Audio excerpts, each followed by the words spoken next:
Role sir. दिनांक 26/4/2026 रोजी police स्टेशनला एक फिर्याद दाखल केली 164/2026 भारतीय न्याय संहिता कलम 305 324/4 अन्वय गुन्हा दाखल करण्यात आला.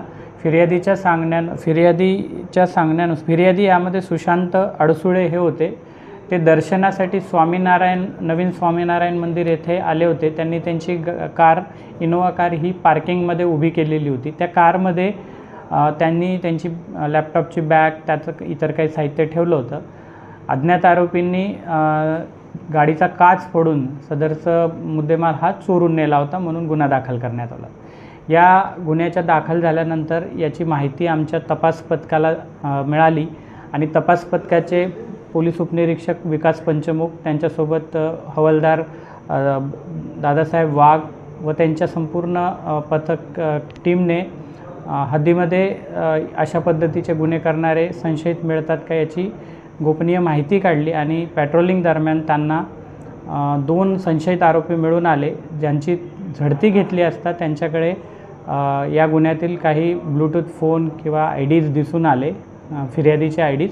त्यानुसार त्या दोन्ही संशयितांना ताब्यात घेण्यात आलं आणि त्यांच्याकडे गुन्ह्याच्या अनुषंगाने कसोशीने प्रयत्न करण्यात आला आणि गुन्ह्यातील चोरीस गेलेला मुद्देमाल लिनोवा कंपनीचा लॅपटॉप, एअरटेल कंपनीचं डोंगल आणि एक ब्लूटूथ हेडफोन त्यासोबत एक प्लॅटिना बजाज डिस्कवर असा एकूण 64,400 रुपयाचा मुद्देमाल हस्तगत करण्यात आला आहे.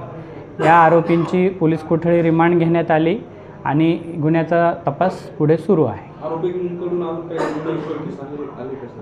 गुन्ह्याचा तपास सुरू आहे. त्यातून आणखी काही गुन्हे उघडकीस येण्याची शक्यता आहे. याआधी काही गुन्हे दाखल सर आरोपींनी? सदरचे आरोपी हे भोई गल्ली पंचवटी हद्दीतील राहणारे आहेत. तो देखील आम्ही शोध घेतोय. या आरोपींविरुद्ध काही दाखल आहे किंवा कसे. दिस इज निर्भीड न्यूज, fearless journalism.